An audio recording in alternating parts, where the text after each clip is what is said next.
Hey everybody, welcome to part two of Chalkboard Finances, and we're talking now about investing.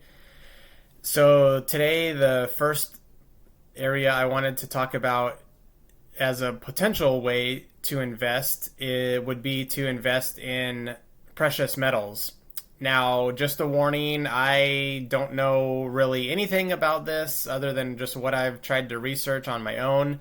So take that for what it's worth. I've never invested in precious metals, but it's just one option that you could do. So make sure you're doing your own homework, you're researching things on your own.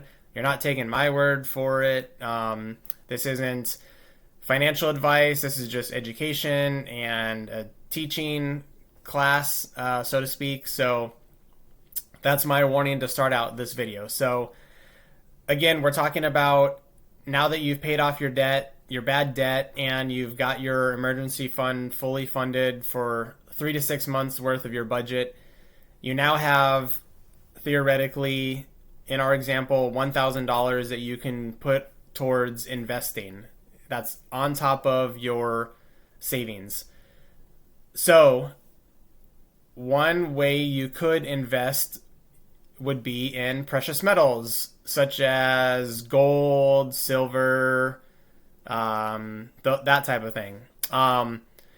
So there's a couple ways that you can actually invest in gold or silver.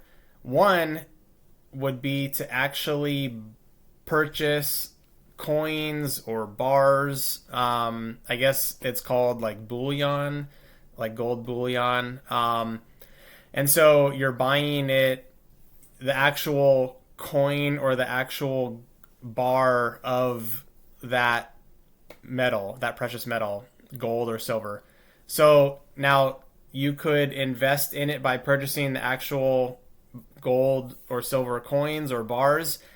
Another way that you could invest in precious metals would be to kind of like stocks, you're buying an ETF of that metal or that mineral.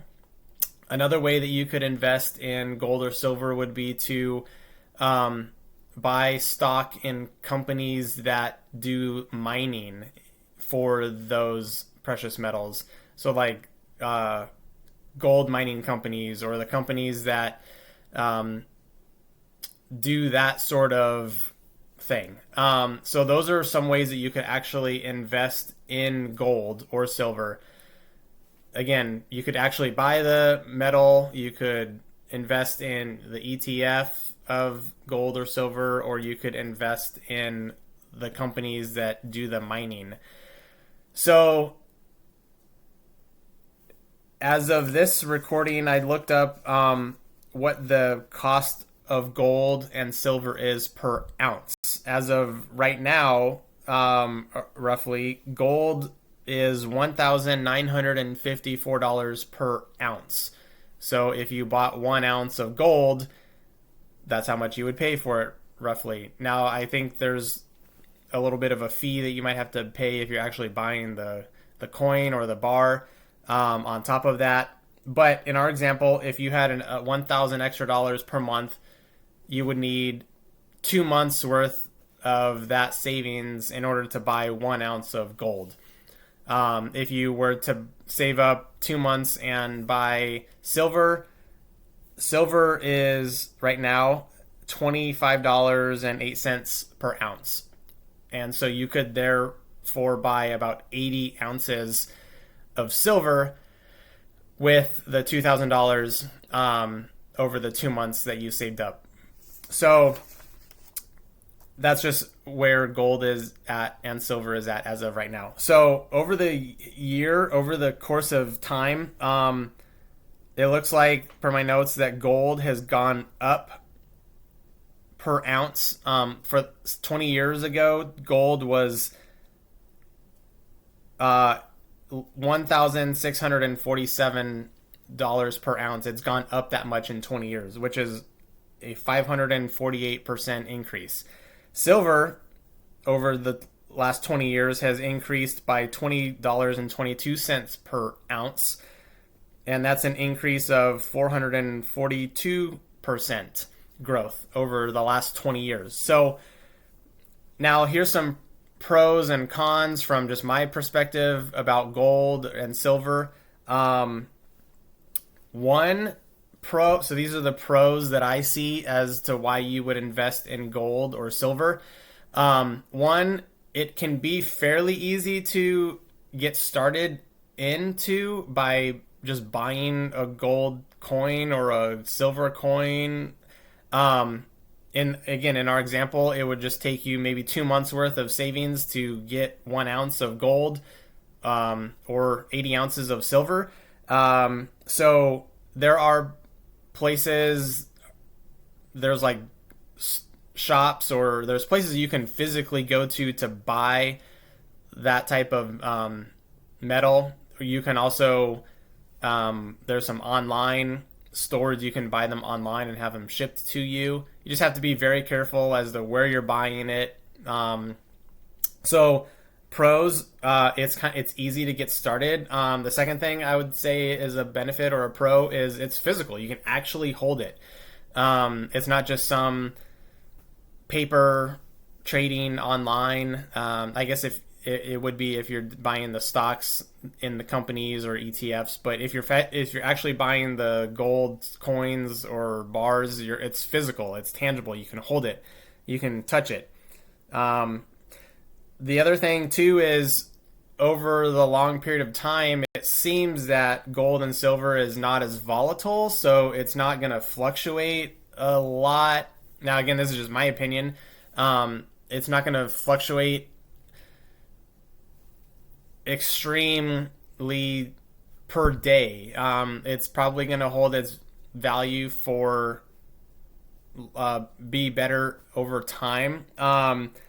Secondly, or other option, pro, is it's a good hedge against inflation. Like right now, if you were to just put your $2,000 in a savings account and it wasn't earning any interest, in 10 years it's still going to be worth $2,000. But through inflation, that $2,000 is not going to buy you as much as it did in that example when you first put it in the bank. Versus if you bought $2,000 worth of gold, over time, theoretically, that value of gold would be more than what it was when you first bought it. So, in other words, it would hopefully, its value would increase over time along with inflation. The other thing too, a pro I would say is you could easily sell it quickly if you had to. So it's liquid, it's liquidity, easily to sell it. So some cons I would say about gold and silver is it doesn't earn money. Like if you buy gold or silver, it's just going to sit there.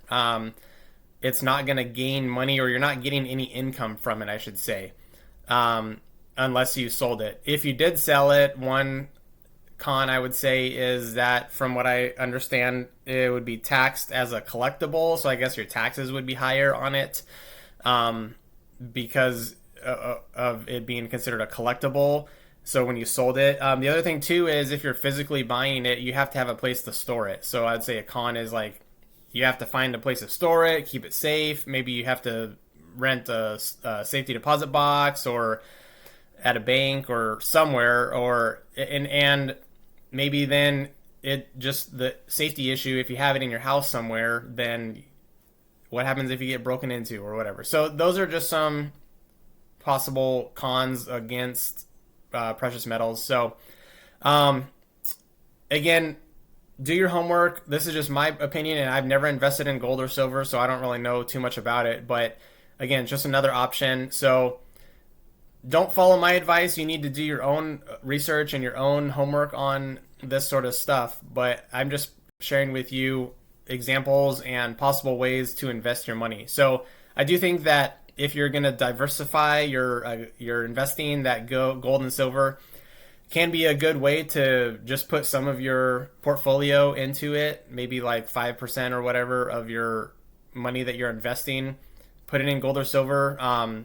Just another way to diversify your funds. So it can definitely be a good way to invest. So make sure you're doing your homework on that. Don't take my advice for it. Do your own work. Take the time to learn about it and know why you want to invest in gold. Just because you hear someone say about it, talk about it, doesn't mean you should, doesn't mean you shouldn't. So just you need to ask yourself why you want to invest in it and what the purpose of it is, and just make sure you understand it before you do anything. So we'll get into another type of investing on the next video. So thanks everybody. We'll talk to you later. Bye.